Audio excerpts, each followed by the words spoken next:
World Cup 2018, forget 7-1, Brazil have their swagger back, Team Vickery. When Brazilian goalkeeper Julio Cesar retired, amid all the interviews, he was wise enough to preview the headlines which one day will announce his death.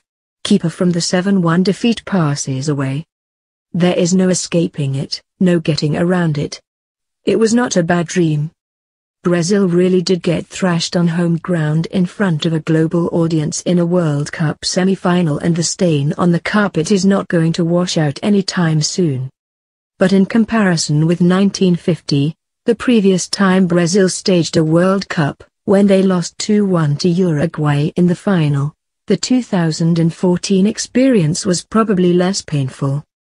Back in 1950, it was taken as a defeat for Brazilian society. In 2014 that debate was taking place elsewhere, in the row over the amount of money being spent on stadiums, for example. What happened on the field against Germany was nothing more than a crushing defeat for Brazilian football. It is something that can be redeemed on the field by Brazilian football, and there are high hopes that Coach Tite and his men can do just that in Russia over the next few weeks.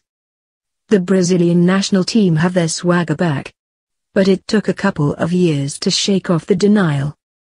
The outstanding Brazilian coach, Tite, was the popular choice to take over after the 2014 World Cup, and so the decision to reappoint Dunga was especially bizarre.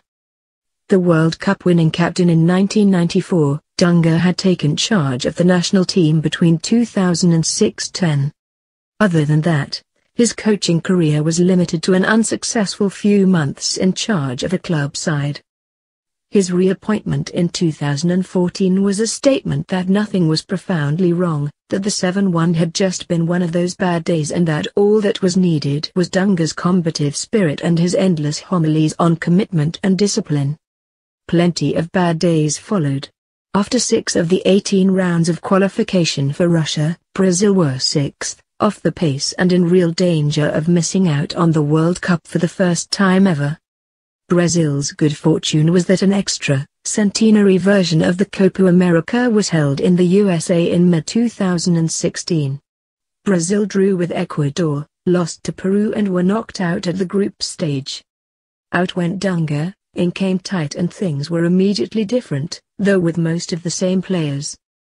Paulino was recalled, and a raw teenager by the name of Gabriel Jesus was introduced at centre forward. Other than that, there were few changes in personnel, but huge changes in style and even bigger changes in fortune. Suddenly the qualification campaign became a breeze, with 10 wins, 2 draws, 30 goals scored and 3 conceded. Brazil cruised to Russia, booking their place with rounds to spare. Whereas Dunga was a perpetually snarling figure, capable of arguing with the mirror if there was no one else handy, Tite brought harmony and a modern idea of play. A captivating communicator with a curious mind, the new coach has little time for the mental isolation of many of his colleagues. He has never worked in Europe, and worries that he might not be able to achieve excellence in a second language. But he has carried out an in-depth study of top-class European football and has applied the concepts to his teams. With Corinthians of Sao Paulo, he won the Brazilian, South American and Club World titles, beating Chelsea in the 2012 final. That team were compact and difficult to play through. After a further period of study, he then produced a 2015 Brazilian title-winning Corinthians side who were compact in attack, exchanging passes and patiently breaking down the opposition.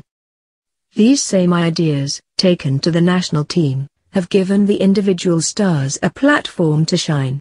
And with Jesus and Neymar combining, Philippe Coutinho at last finding his international feet, Paulino ghosting into the area and Marcelo playing the best football of his Brazil career, they shone in the qualification campaign.